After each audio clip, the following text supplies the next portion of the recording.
Ladies and gentlemen, kindness is a virtue often mistaken for weakness. We are taught from childhood to be kind, to offer a helping hand, to turn the other cheek, to give without expecting return. But somewhere along the way, many have come to believe that kindness means surrendering, that to be good is to be trampled upon. This is a grave misunderstanding.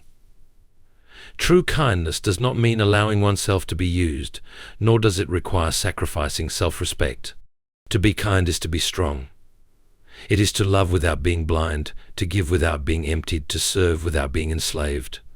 There is a difference between being a beacon of warmth and being a mat at the doorstep of those who would wipe their muddy boots upon you. A kind heart is not a weak heart. It takes strength to be gentle in a harsh world. It takes courage to stand firm when others seek to take advantage. A person who is truly kind does not let their kindness be a tool for manipulation. They do not mistake politeness for passivity, nor patience for permission. We must learn to say no without guilt, to draw boundaries without shame. We must learn that kindness given freely is noble, but kindness demanded or extracted is no kindness at all, it is coercion.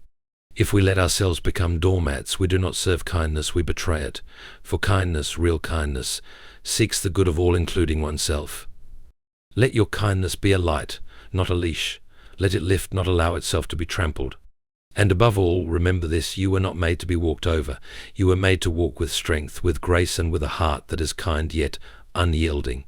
Kindness is often mistaken for weakness, as though to be kind is to be fragile, easy to manipulate, or lacking in resolve. This misunderstanding stems from a world that frequently equates power with dominance and success, with the ability to impose one's will upon others. But true kindness is neither passive nor submissive. It is an act of strength, requiring deep conviction, patience, and courage. It is far easier to meet hostility with hostility than it is to respond with grace. Resisting the urge to retaliate, to prove one's superiority through force or harshness, takes a level of self-control that only the strong possess. A kind person is not one who bows to every demand or tolerates injustice for the sake of keeping the peace. Kindness does not mean agreeing with everything or allowing others to take advantage. It does not mean standing by silently while harm is done. In fact, sometimes the kindest thing a person can do is to say no, to set a boundary, to refuse to be used. Strength is found in discernment, knowing when to give and when to withhold, when to comfort and when to challenge. True kindness seeks what is good, not merely what is pleasant. Many mistake kindness for mere politeness, a surface-level sweetness that avoids conflict at all costs. But politeness can be feigned, a mask worn for convenience, while kindness is deeply rooted in character. A truly kind person does not perform kindness for social approval, but acts from a place of sincerity. This requires an inner strength that cannot be shaken by the fear of rejection or the desire to please everyone. A kind person does not crumble under pressure to conform, nor do they allow their kindness to be a tool for manipulation. There are those who see kindness as an invitation to exploit, assuming that a generous spirit means an easy target. But the truly kind are not fools. They do not blindly give away their time, energy, or trust to those who would take advantage. Instead, they give wisely, knowing that indiscriminate generosity can do more harm than good. A person who is kind but not weak understands that enabling bad behavior is not kindness, it is negligence. Strength lies in knowing when to extend a hand and when to step back, when to offer compassion and when to demand accountability. It is often said that kindness requires a thick skin, and this is true. A kind person will face ridicule from those who mistake their goodness for naivety. They will be tested by those who seek to push past their boundaries, yet the truly kind do not waver in their values. They know that kindness is not about being liked or admired, it is about acting with integrity. They understand that choosing kindness is not always easy, but it is always right. It is not the path of weakness, but the mark of the truly strong. A kind heart is often misunderstood as a fragile one, as if kindness is a sign of vulnerability or an inability to stand firm in the face of adversity. This perception could not be further from the truth. A kind heart is not a weak heart. It is one that has been tested, one that has faced pain and yet chooses to offer warmth instead of bitterness. It takes great strength to remain kind in a world that often rewards cruelty, indifference, or selfishness. To be kind is not to be easily broken, but to endure without allowing hardship to harden the soul. Many assume that kindness is synonymous with being overly accommodating, that a kind person will always bend to the will of others, avoiding conflict at all costs. But true kindness is not about submission or self-sacrifice to the point of self-destruction. A person with a kind heart does not allow themselves to be used or manipulated, nor do they mistake passivity for compassion. Strength and kindness are not opposing forces, they are intertwined. It requires resilience to extend kindness in moments where anger or apathy would be easier. It takes self-respect to remain kind without becoming a doormat, to offer grace without allowing others to take advantage. A truly kind heart is one that chooses patience when tested, one that stands firm without cruelty, one that knows the difference between mercy and foolishness. Kindness does not mean excusing harmful behavior or allowing disrespect. A person with a strong and kind heart knows when to walk away, when to speak up, and when to protect themselves from those who would misuse their generosity. They understand that real kindness is not just about being good to others, but also about being good to oneself. A weak heart allows mistreatment in the name of kindness, while a strong heart sets boundaries and remains kind without losing self-worth. Some of the strongest individuals in history have been those who possessed deep kindness. Their strength was not measured by how loudly they spoke or how fiercely they fought, but by their ability to remain compassionate despite adversity. Kindness is not about avoiding conflict, it is about facing it with dignity and grace. It is not about being agreeable at all times, but about choosing responses that reflect integrity rather than impulsive reaction. A kind heart does not mean an unguarded heart, it means a heart that is courageous enough to care while being wise enough to protect itself. To be truly kind requires immense strength because kindness often goes unrecognized or is mistaken for weakness. It is far easier to close oneself off, to respond to cruelty with cruelty, to build walls rather than bridges. But a strong heart does not seek revenge, it seeks understanding. It does not surrender its values for temporary gain, but holds fast to what is right. A kind heart is not one that gives in, it is one that gives wisely. It is not one that avoids difficulty, but one that faces it with courage, refusing to let the hardness of the world extinguish the goodness within. Boundaries matter because they define the space where respect, self-worth, and personal well-being thrive. Without boundaries, people find themselves drained, mistreated, and unable to give their best to others.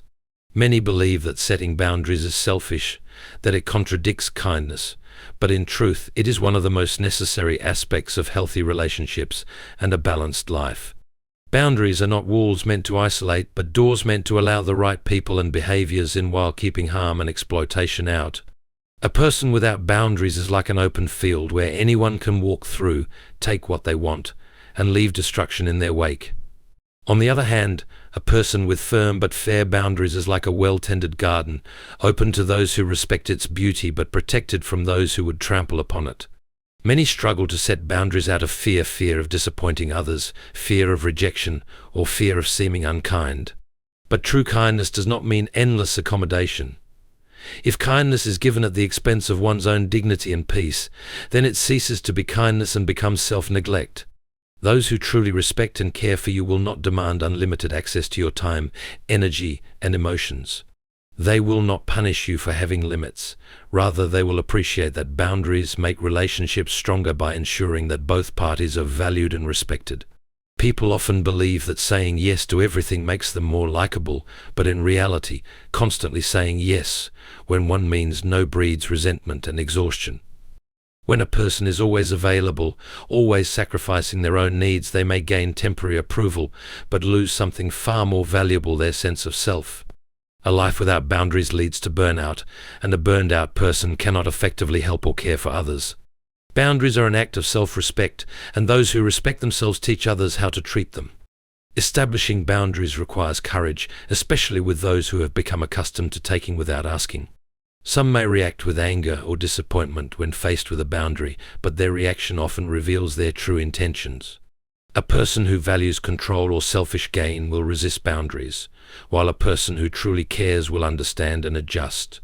The discomfort of enforcing boundaries is temporary, but the long-term benefits are profound peace of mind, healthier relationships, and a deeper sense of self-worth. It is not unkind to say no. It is not rude to prioritize mental and emotional well-being. A person cannot pour from an empty cup, and without boundaries that cup runs dry. Boundaries allow kindness to remain genuine rather than forced. They prevent kindness from turning into obligation, from being something one feels they must give rather than something they choose to give. The strongest, kindest, and most fulfilled people are those who know where they end and where others begin. Boundaries do not push people away, they create the space where real love, respect, and connection can grow. Kindness is a gift, something that must be given freely rather than taken or demanded. The true beauty of kindness lies in its voluntary nature. It holds value because it comes from the heart, not from obligation or pressure. When kindness is forced, it ceases to be kindness at all and becomes something else entirely: manipulation, duty, or even submission. A person should never feel compelled to be kind simply because others expect it. The moment kindness becomes a requirement rather than a choice, it loses its sincerity and meaning. There are those who assume they are entitled to kindness, believing that others owe them patience, generosity, or self-sacrifice. These individuals mistake goodness for weakness, treating kind-hearted people as resources to be used rather than as individuals with their own needs and limits. True kindness does not thrive in such an environment. It withers under the weight of expectation. It cannot flourish where there is entitlement or manipulation. Kindness must be nurtured, appreciated, and reciprocated, not extracted like a debt that must be paid. Being kind does not mean giving endlessly to those who take without gratitude. It does not mean tolerating mistreatment or allowing others to exploit generosity. A person who constantly gives without receiving even basic respect in return is not practicing true kindness. They are allowing themselves to be drained. Genuine kindness has a balance. It flows naturally between people, fostering connection and goodwill. When kindness is only one-sided, it becomes a burden rather than a blessing. There is strength in withholding kindness when it is being taken for granted. A person is not unkind for refusing to give to those who only take. Instead, they are protecting the integrity of their kindness, ensuring that it remains a gift rather than an expectation. Sometimes the kindest thing one can do is to step back, to let others learn the value of what they have been receiving without appreciation. This is not cruelty, it is wisdom.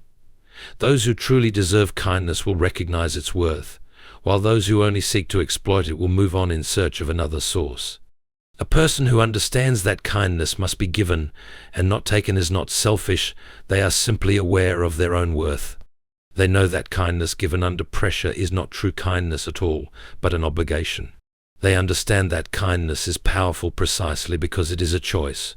It is something offered out of love, out of compassion, and out of the desire to make the world better, not out of fear, guilt, or manipulation. The most meaningful acts of kindness come from a place of abundance, not exhaustion. Those who give must also be allowed to receive, and those who take must learn that kindness is a privilege, not a right. Only then can kindness remain what it was always meant to be: pure, uplifting, and a force for good in the world. Kindness is a virtue, but when misunderstood it can become a burden. Too often, people believe that being kind means accepting mistreatment, tolerating disrespect, or constantly sacrificing their own needs to keep others happy. This is not true kindness, it is self-betrayal. A kind heart does not mean an unguarded heart, and kindness should never come at the cost of self-respect. There is a fine line between being a good, compassionate person and allowing others to walk all over you. True kindness is rooted in strength, not submission. It is about giving with intention, not obligation. Some people mistake kindness for an open invitation to take advantage, assuming that a person who is patient and forgiving will also be endlessly accommodating. But kindness is not about enduring injustice or allowing oneself to be used. It is about choosing to do good without allowing that goodness to be exploited. A person who is genuinely kind does not need to prove it by accepting mistreatment. Instead, they understand that kindness must be balanced with self-worth. There are those who demand kindness as if it is owed to them, expecting others to always be available, agreeable, and willing to tolerate bad behavior. These individuals see kindness as a weakness they can manipulate rather than a strength they should respect. It is easy to fall into the trap of thinking that being endlessly accommodating is the right thing to do, but in reality this only teaches others that they can take without giving. If kindness is not appreciated or reciprocated, it becomes one-sided servitude, and no one should feel obligated to be kind at their own expense. It is not unkind to set boundaries, it is not cruel to say no. If kindness is constantly met with selfishness or disregard, then continuing to give is not an act of virtue, it is an act of self-neglect. One of the greatest mistakes a kind person can make is believing that their worth is tied to their ability to please others.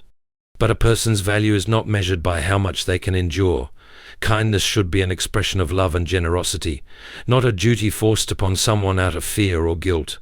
A doormat allows itself to be stepped on, but a kind person should stand tall.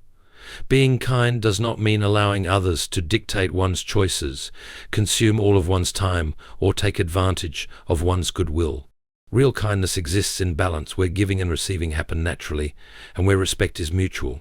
When kindness is given freely, it remains beautiful and uplifting. But when it is taken for granted or demanded, it loses its meaning. Choosing to respect oneself is not a rejection of kindness, it is a protection of it. True kindness does not ask anyone to sacrifice their dignity. It asks only that goodness be given with wisdom, not weakness, and that it never be used as an excuse to accept less than what one deserves.